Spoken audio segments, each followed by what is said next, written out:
Hello, everybody, and welcome to another Align Farms Regen chat. So, joined today, I'm Clay Buchanan. I'm joined today by Rhys Roberts and Kiri Roberts. So we haven't been here since November. So, we'll do a little bit of an update with what's going on the last 6 or 7 months. So, start with you, Kiri. What has been some of the learnings that you've had recently? I think the biggest learnings have been, I guess from a trial perspective, we over the years being able to collect data and actually be able to easily look back on it has been really, really cool. That has enabled management to make decisions, better decisions based on that. And I think the best thing about that was I decided to go out on a longer round length quite a lot earlier in January on both sides. I think the season played a big part in that, but it definitely was good to be able to trust my gut and look back and at previous data and say, look, this is the holes that we've been in before, and be able to do that. So that's been quite cool to actually be able to look back on 4 seasons of data and then start making some calls to see if it can better it. Whether the season played the biggest part in that, I don't know, probably. But it's just, and I think the biggest learning from that is that we are farming, and weather and like seasons plays such a huge part in it.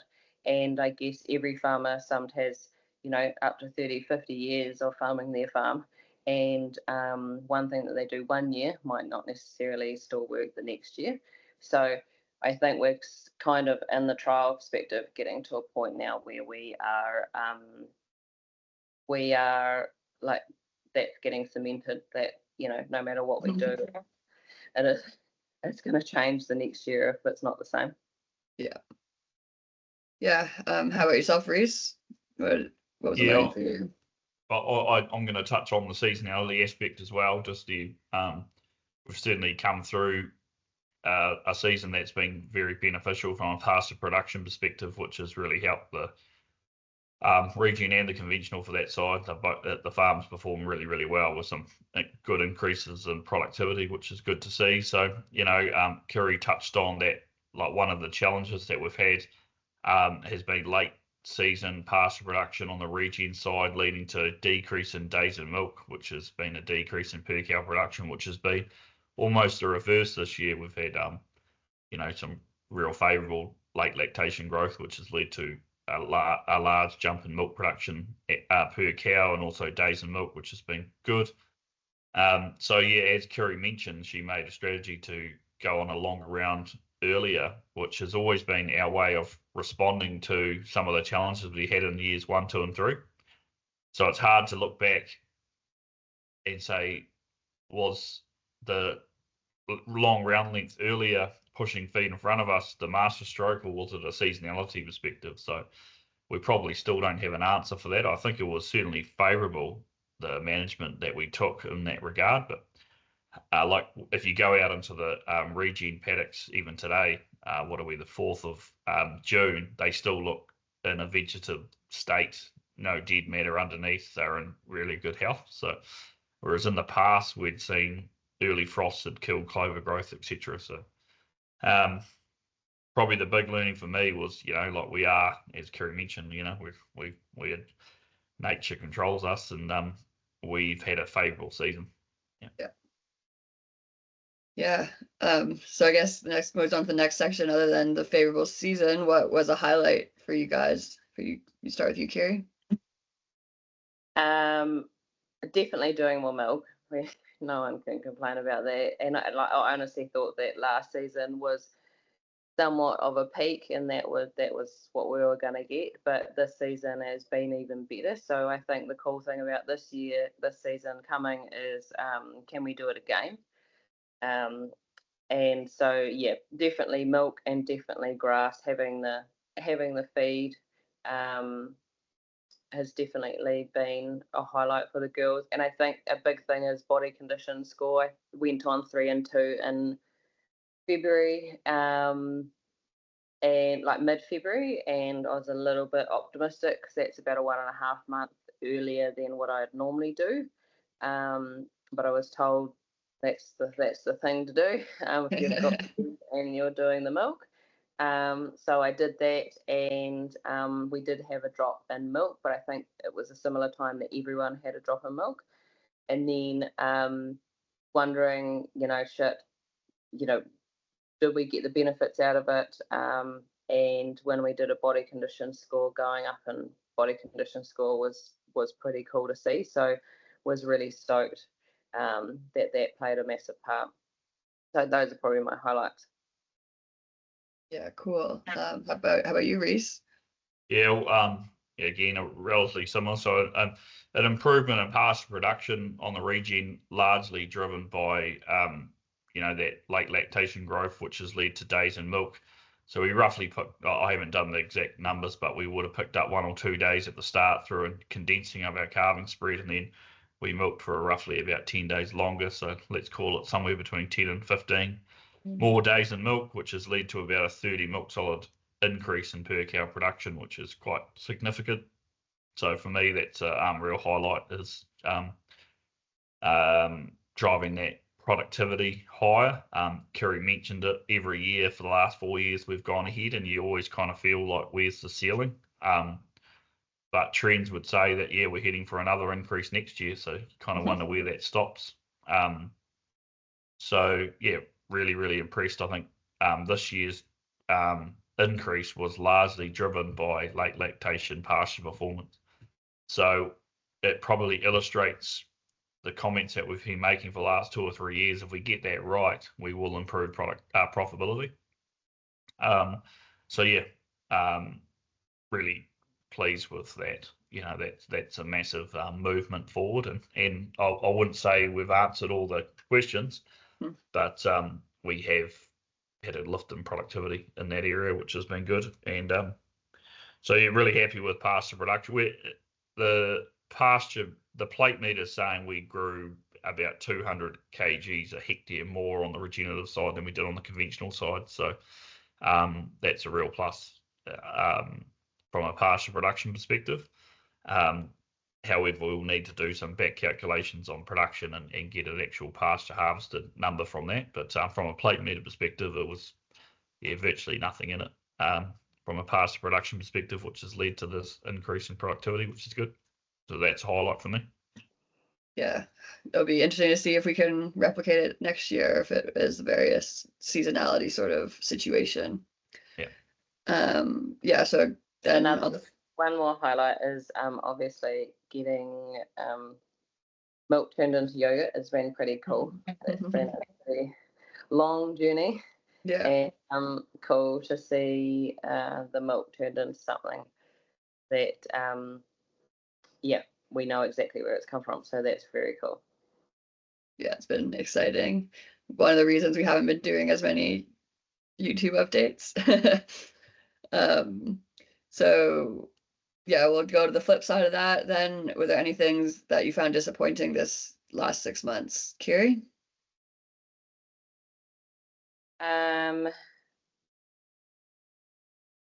Probably the drought before Christmas. Probably disappointing. But it was followed by a Christmas rain, so we can't complain there. But no, there wasn't too much disappointment. There was maybe a bit of the animal health, having to put a bit of minerals in to try and supplement them over calving. That was a little bit disappointing because they had somewhat wintered quite well, and it was just a little bit odd that was happening, and they were in good condition. So yeah, that's probably my only disappointment, is having to rectify that in at calving time when I didn't think we were going to have to. Was that on both sides? Yeah, it was not. There was no different between the two. I think that's probably the biggest disappointment. Yeah, How about you, Rhys? Anything that disappointed you? Yeah, I'm probably being slightly critical here, but certainly in that cost reduction perspective, we're still not really seeing any grand changes in cost reduction. Like, fertilizer is much the muchness. There's probably 30 or 40 grand in it maybe, and supplementary feed, there's not a lot in it. So like when you look at it, that's probably one area that I am slightly critical of is, an assumption we made was that, we might not get the high end productivity per hectare, but if we can have our costs managed accordingly, then, that'll help take care of some of that. But that hasn't really been the case. So that's a work on for the wider team around, where are some of those opportunities. So that's getting pretty critical, to be fair. But yeah, there's been a lot of milestones achieved this year. You mentioned the yogurt space, but we're starting to get some results back from our study with Lincoln around, the benefits of diverse pastures from a cow and also from a yogurt or human health perspective. So that really aligns with our, mission and vision. So it's pretty hard to get critical of the season. It's been one of the better ones, but if I was to be critical, it's in that cost reduction pace. We're just not really seeing a grand difference there. Yeah. All right, so we'll move on to the specific discussions, starting with animal health. You touched on it already a bit, Kiri, but yeah, anything else to mention about how the animal health went this season? Yeah, it was probably only that, and then the body condition score, that was cool to see a lift in that. I think they went from 4.5 to 4.8 during that time, and like my philosophy is to put on the weight and from January onwards, late lactation, opposed to winter, and so that's there's probably more upside than downside in the animal health space. And although on the website it does look like we have had more animal health space, every little bit of anything that's been given to a cow has gone on to that now.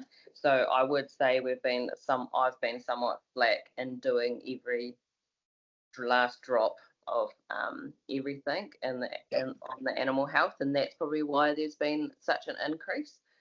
So what we might be able to do is actually put all the mastitis cases and that through, and Kate has actually sent me that, and it is actually looking good. So I think it's hard because I have started trying to be real particular in the animal health space, so it's not necessarily all treatments, but I guess the more data the better. So that's probably why it looks like that. But so otherwise animal health, it's been quite it's been quite good. I think one of the things that would be quite good, is Rhys and I have talked about it lots now, is getting rid of the ones with terrible udders.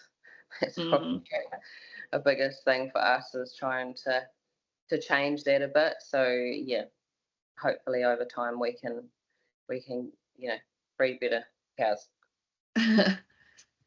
And still having the trend of a bit more lameness on the conventional side for whatever reason.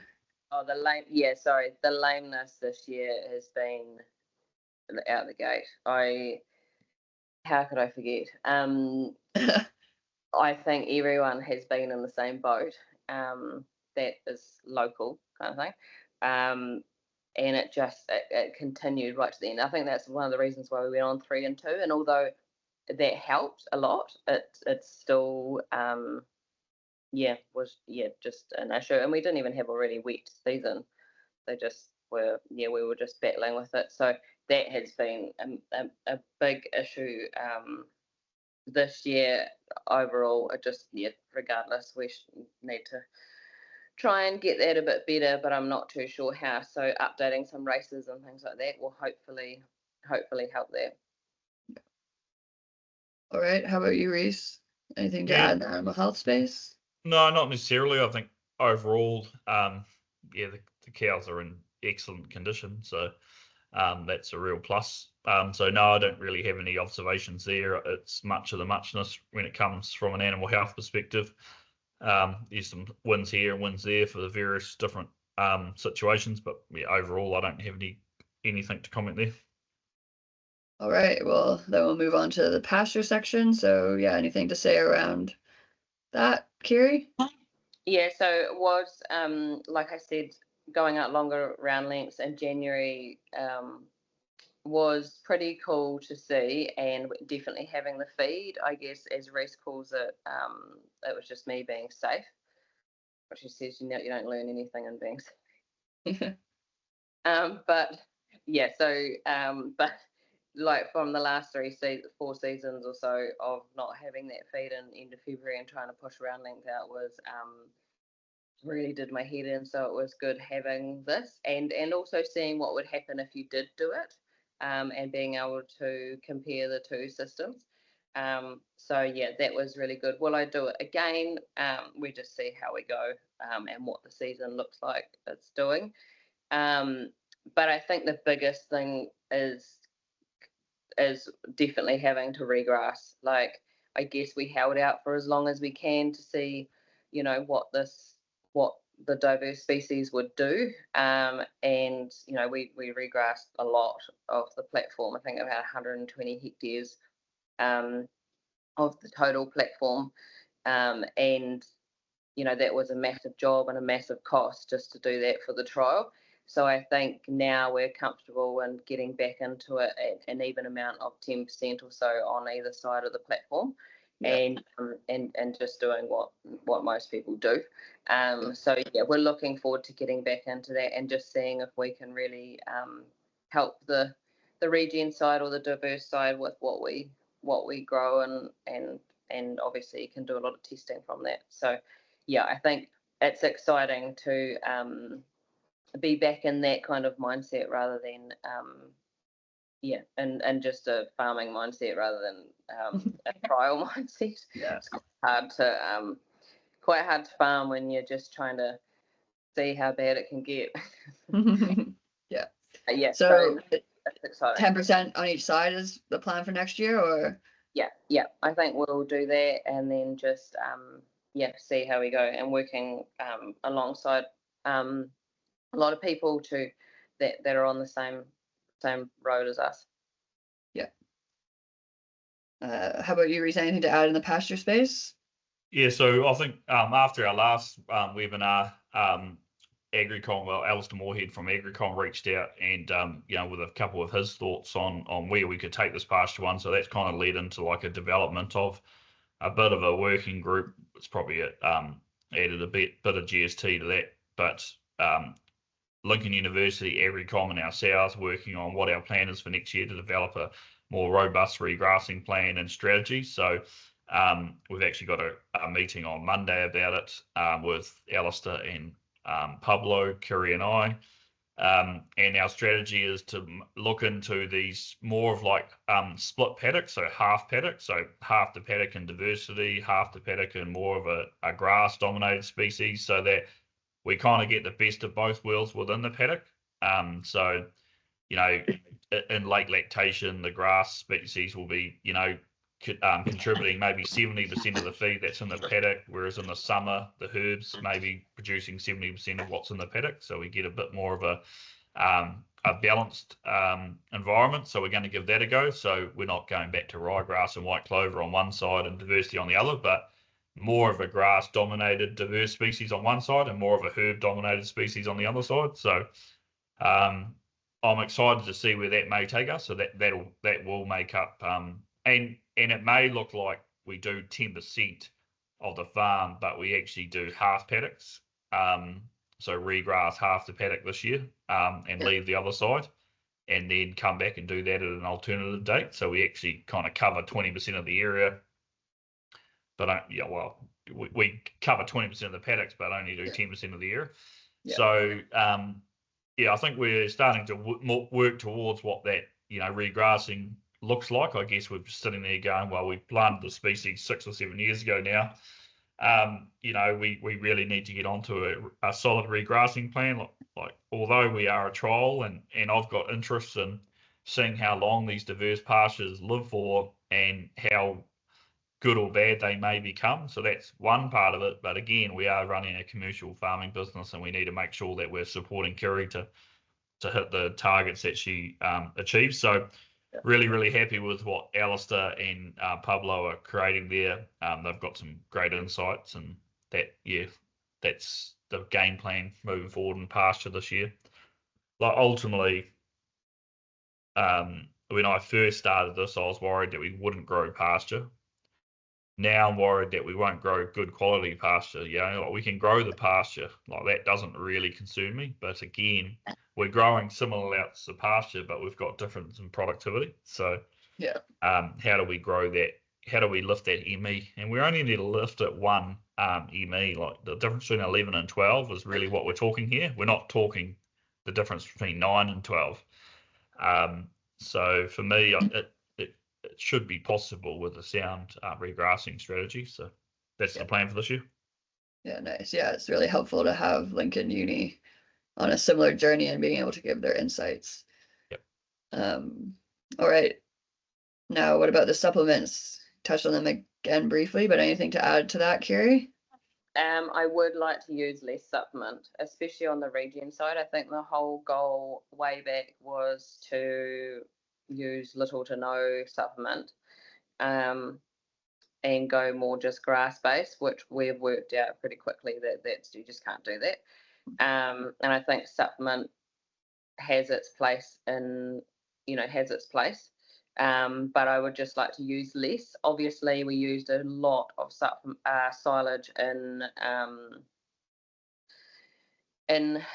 September last year, and that was purely because we just didn't have the feed, the grass, and that probably stemmed back to May last year was horrific. I think we lost feed in just of May, and grass, like there was no grass growing.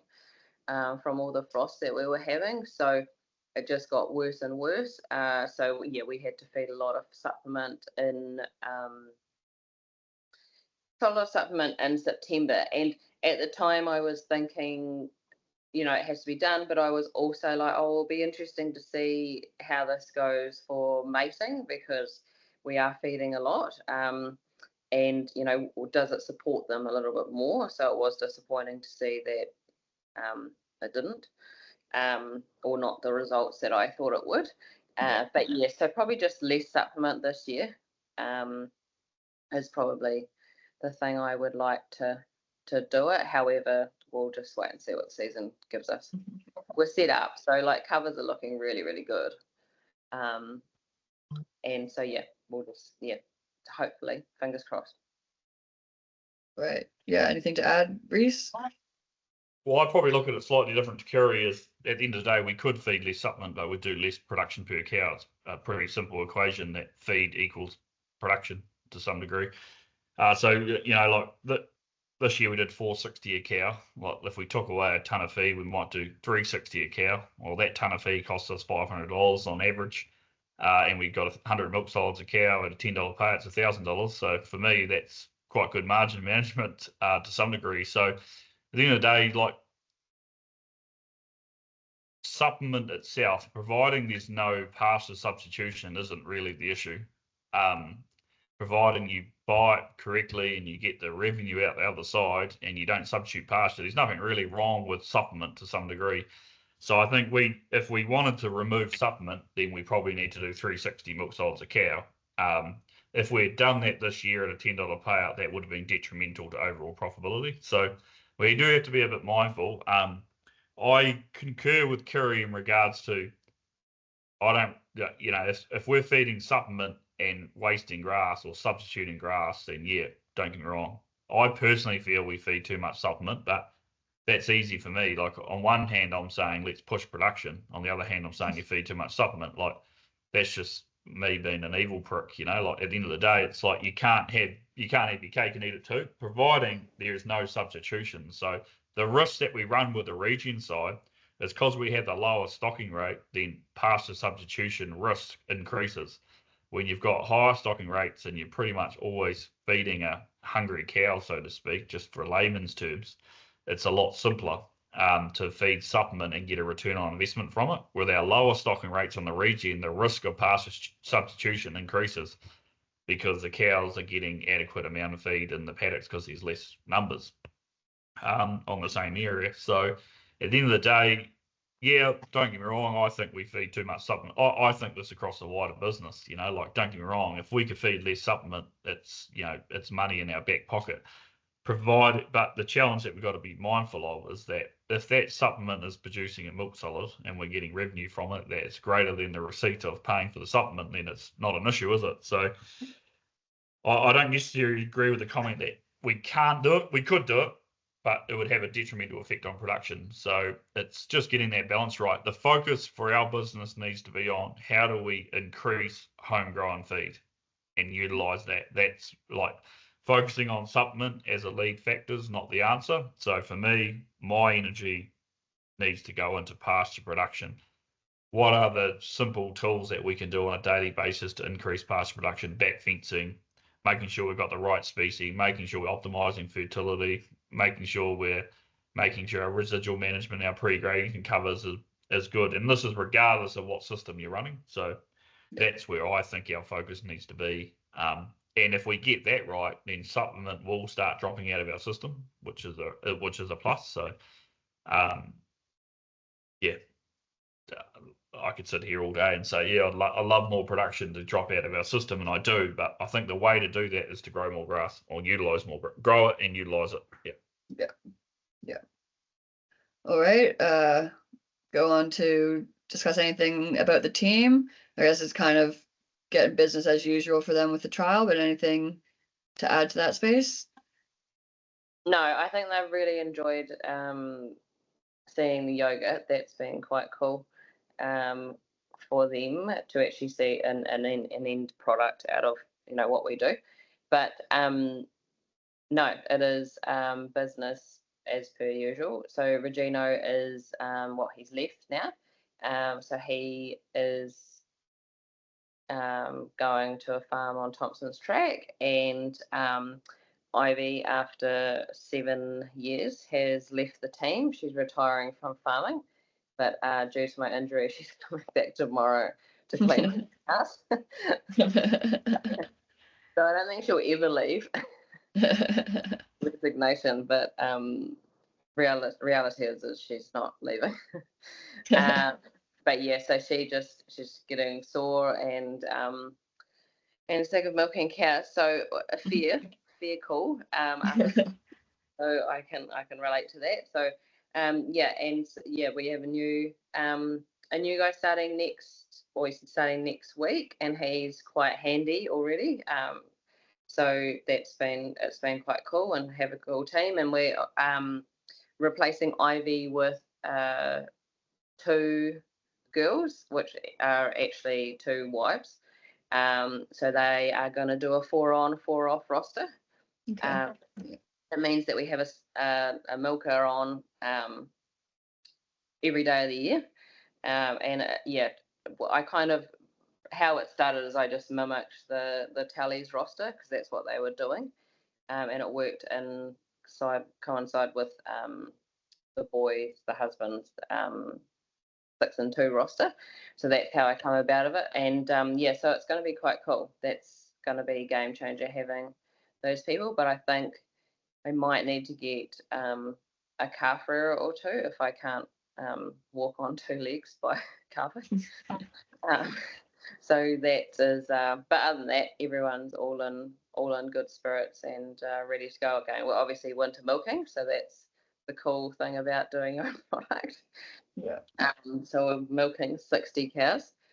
Well, that would be quite good to do that all year round. Heaps of time. But yeah, so 60 cows, and they're getting a mixture of all sorts to keep them going, and we just milk them once a day. Yeah. So yeah, so far so good. Yeah, I guess lots of changes this year. We haven't had much team changeover on Clairview, so yeah. No, I hate change, absolutely hate change, but I'm learning after 13 years that it's normal. And yeah, change is good. People need to move on and grow and do their thing. So yeah, I think it's good. Teddy's still here after, I don't even know what year he's up to now. But Teddy's going to change into a slightly different role, which is quite cool. I think the big change for us this year is actually changing rosters and having a play around with rosters. I think we kind of get stuck in the mindset that you can only do rosters the way that everyone else does. So we're playing around with that, and the first one being the 4 on 4 off, and then Teddy's roster is going to be a 5 and 3, I think, how it works. And yeah, so that's cool. I think it's 5 and 3. I need to think about it, but yeah, so he's doing something like that, and on his 5th day, he is more in maintenance because he does do a lot of maintenance anyway. And that's when I have a full team of the others. So yeah, that's going to be quite a game changer. So you can just focus on bikes and pivots and things like that. So yeah, it is quite cool. I think that's been the coolest thing to be able to play around with rosters. So I encourage people to have a play around with what that looks like and what their team think. It is a bit of a mind boggle at the start, but it's I'll report back in November when I've done 6 months of it and let you know if it's a headache. All right. Yes, looking forward to those updates. Rhys, anything to add to that? No, not necessarily. Like I think that the team part, as Kiri touched on, there's always developments there, and that's. But I think one thing for me is it's been good to kind of see the team develop in regards to how they handle the trial. Like I think the first year was definitely like a storming year. It's just like everything was an issue. That's kind of moved to a stage now where it's almost like I don't even think there's any need to call it regen conventional because the underlying farming practices stay the same. So it's been good to like hear less noise about the two different systems and just focus on getting the best out of what's in front of us. Yeah. So that's been good from the team, and they're a lot more settled in regards to how they deal with the challenges of a trial and the opportunities of a trial, depending on the way you look at it, i.e. winter milking, i.e. having people on farm every other day, analysing something different, which is not easy because you're always getting constant feedback, aren't you? So not everyone runs towards feedback, do they? So that's I feel I'm really pleased with how the team's handled that, like that transition to just this is more of a status quo kind of situation, which is good. And it's always good to see the team proud of what they're creating, i.e. the dirty fork, i.e. the Rhys and the yogurt. We had some mints this year as well. So, we're developing this food brand is what it's always been the strategy of Align Farms. And it's really cool. Like I was on LinkedIn the other day and it alerted up that one of our individuals on one of the farms, was someone was looking for a tour around a farm in New Zealand. This individual was, waxing lyrical about why you should come to Align Farms because of the way that they, vertically integrate through their supply chain and X, Y, and Z. That was really cool to see that they had bought into that strategy and they felt proud to be part of that strategy and they were using words like we and I rather than, this is what some kind of corporate beast is doing up at head office. So they felt part of it. So that was really, really cool to see. So, yeah, I think we are not immune from team challenges. It's a daily battle, but it's good to see that things are getting done and people feel proud about the business that they're involved with. Yeah, I think it's been exciting to finally get there with some of the vertical integration when we've been talking about it and working towards it for so long. To finally see stuff on the shelves has been exciting for everyone. Yeah. All right, and then I guess this time of year we should touch on wintering and what's happening with the herds for that. So we are wintering on a bit of mixture of all sorts. So the Regen is mainly on grass and oats and straw, and the conventionals on, I think, kale and oats. So yeah, so that's been quite cool. No fodder beet. we did actually have fodder beet and late lactation for the conventional side.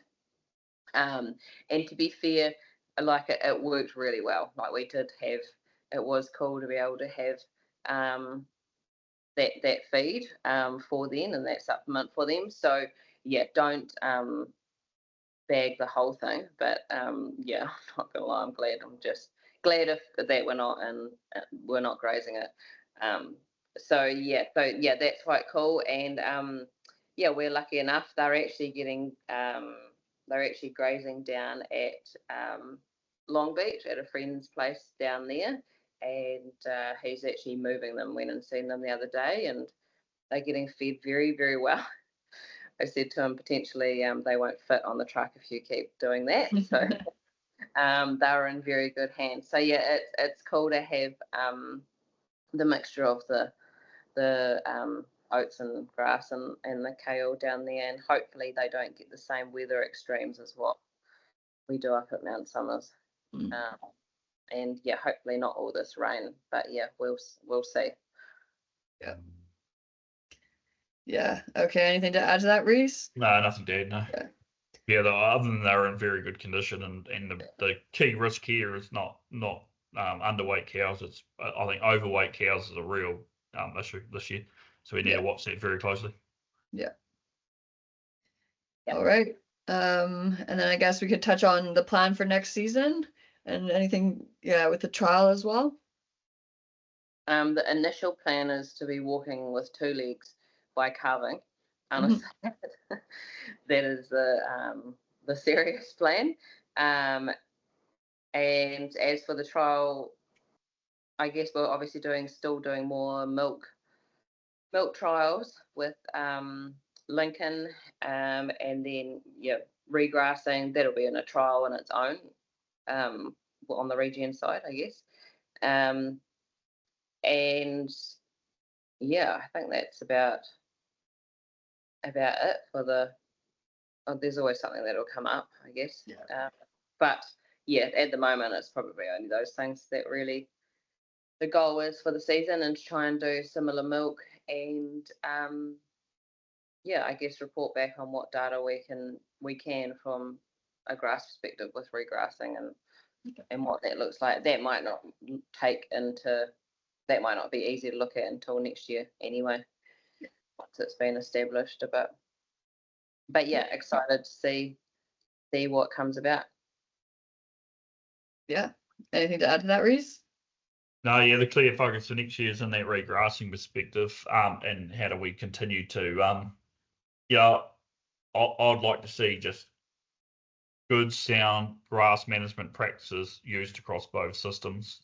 Yes, there's slight subtleties and differences around how we enhance diverse pastures versus conventional, but just going back to just really good, sound pasture production practices around regrassing, identification of, pre and post covers, all the stuff that we all know. And then the other one is, a bit like closing the loop, just the development of that, that food brand, so to speak. And what are the other opportunities that we've got in front of us in regards to developing that that food side of our business? I think it really closes the loop around why we've been on this strategy for like 5 or 6 years. It hasn't necessarily, some people probably put us in the camp that we're trying to preach to people about how to farm. Well, it's never really been that. It's been around how do we develop a food brand and vertically integrate. That's been our ultimate strategy. And I think now that we're starting to put products on shelves, I'd like to think people actually start to understand us better. And I think with understanding us better, I think it may lift engagement around what we are actually trying to achieve. I guess we've been through this learning journey with the Regen. Well, the next journey that we can start to share and be transparent is around how do we grow a food brand, and where what are the challenges and opportunities in that regard. And so that's probably the next frontier for us, is how do we continue to develop that food brand within the business. And we've got some real capable people within the business that are much more in depth in talking about it than I am, but it's that's got to be the game plan for the next coming years. Yeah. And it will close the loop, and I think will be understood better. Yeah, there's lots of exciting things happening on that side of the business. So yeah, we'll just keep pushing. Yeah. All right. So I think unless there's anything else that you guys want to add, we'll probably wrap this up. It's been a relatively quick one, which is good. I think nice and quick's good. Get people to sound bites. So no, I'm Yes. happy with that. I think I've got everything out that I got out, and we will continue putting the data up there. Any Cool. thoughts? Yeah. We're always open to thoughts, and as I mentioned, Alistair reached out last time, and it's developed into something that's really, really effective for probably both parties. So I really encourage people to keep reaching out. Awesome. And yeah, we'll try to be back early next season and let you know how things have been going for us. So thanks everyone for listening. And yeah, as Rhys says, reach out to any of us if you have any questions or comments or recommendations for us. Thank you.